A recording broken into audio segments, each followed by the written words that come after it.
Imaginez le scénario. Des années d'efforts, d'économie, à bâtir patiemment un patrimoine.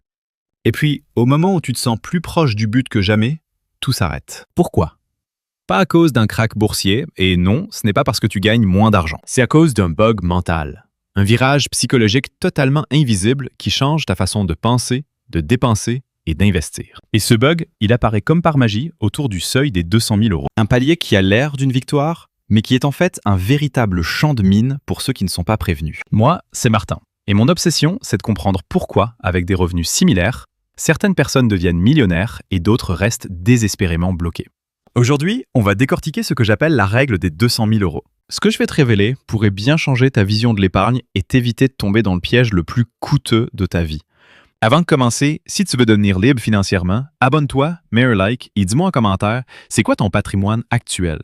On s'imagine souvent que s'enrichir, c'est un processus linéaire. Tu mets 10 000 euros de côté, ton patrimoine grimpe de 10 000 euros. Des maths de base, non?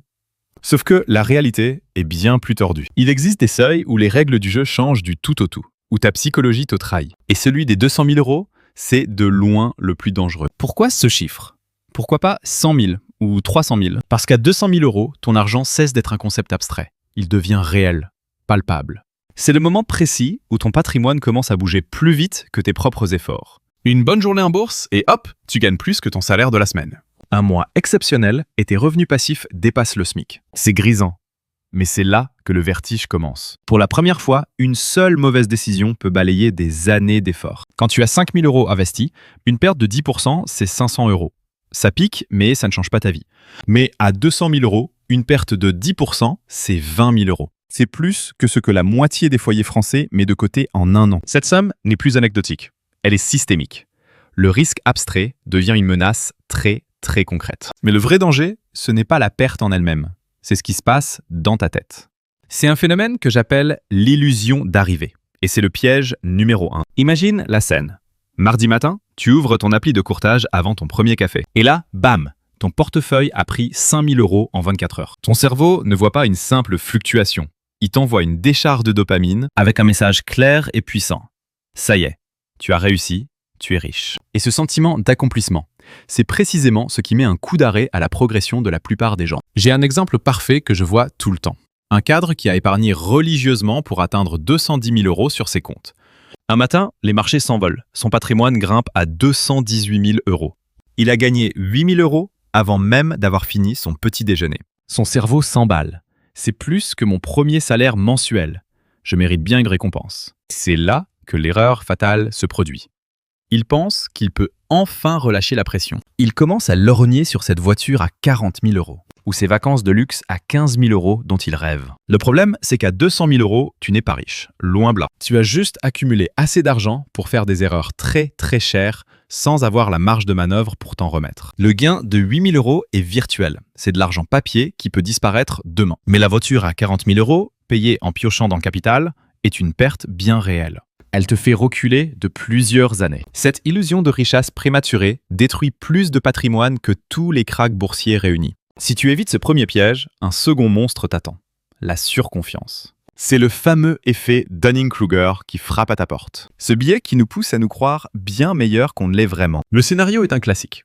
Tu as atteint les 200 000 euros avec une stratégie simple et efficace, des versements réguliers sur des ETF, un bon fonds en euros, quelques SCPI, simple, efficace.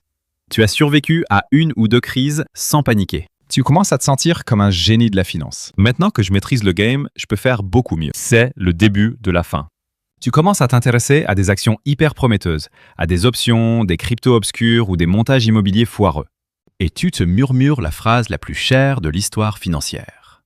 Au pire, je peux me permettre de perdre cette somme. Sauf que les maths sont brutales. Sur 200 000 euros, une erreur de 20 000 euros, une perte de 10% n'est pas juste une perte sèche. C'est l'anéantissement de 2 à 5 ans de croissance composée. Avec un rendement moyen de 5%, ces 20 000 euros auraient dû te rapporter 1 000 euros la première année, 1 050 euros la suivante. En France, avec la flat tax à 30%, cette perte est encore plus dure à rattraper. Tu peux peut-être perdre 20 000 euros, mais tu ne peux pas te permettre de perdre l'avenir que cet argent allait construire pour toi. Le troisième piège est le plus vicieux, car il ne vient pas de toi, il vient des autres. C'est le piège de la comparaison. Avec 200 000 euros de patrimoine, tu fais déjà partie d'une minorité. Tu as de quoi être fier. Et puis, vient ce fameux dîner. Une amie mentionne nonchalamment son portefeuille à 500 000 euros. Tu lis un article sur un type de ton âge qui a déjà 800 000 euros. Tu tombes sur un post Instagram d'un influenceur qui frôle les 2 millions. Instantanément, ta fierté fond comme neige au soleil. Tes 200 000 euros te semblent ridicules. Le résultat ? Tu paniques. Tu abandonnes ta stratégie prudente pour chasser des rendements insensés et rattraper ton retard. C'est là qu'on prend les pires décisions. S'endetter massivement pour investir, tout miser sur la dernière crypto à la mode, bref, faire tapis. En France, cette course au rendement mène droit à la catastrophe. Surendettement, fiscalité mal anticipée, concentration du risque. À 200 000 euros, tu as assez de capital pour te blesser très gravement, mais pas assez pour avoir le matelas de sécurité d'un multimillionnaire. Alors, on fait quoi ? Quel est ce grand secret que les conseillers financiers oublient de te dire, souvent parce qu'il ne leur rapporte rien ? La réponse est aussi simple que décevante.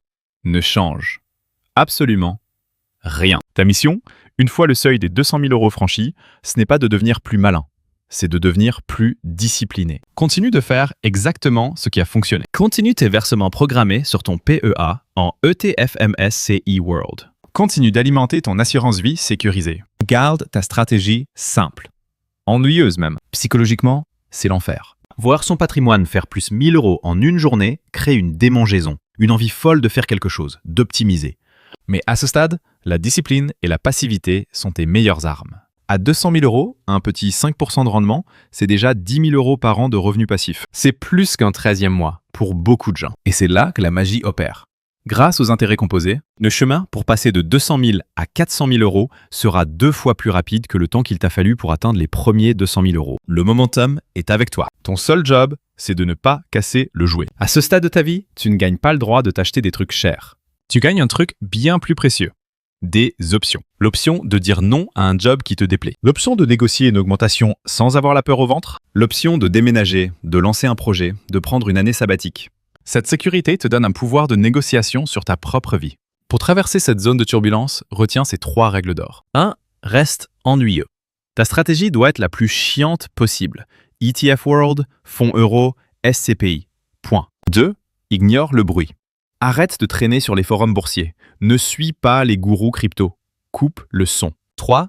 Protège le momentum à tout prix. Chaque euro que tu possèdes est un soldat qui bosse pour toi 24 heures sur 24, 7 jours sur 7. Ne l'envoie pas se faire massacrer sur des paris idiots. À 200 000 euros, t'es à peu près à la moitié du chemin, en termes de temps, pour atteindre le million. La règle des 200 000 euros n'est pas une règle sur ce qu'il faut faire. C'est une règle sur ce qu'il ne faut surtout pas faire. Le plus dur n'était pas d'arriver jusqu'ici. Le plus dur, c'est de ne pas tout gâcher en chemin.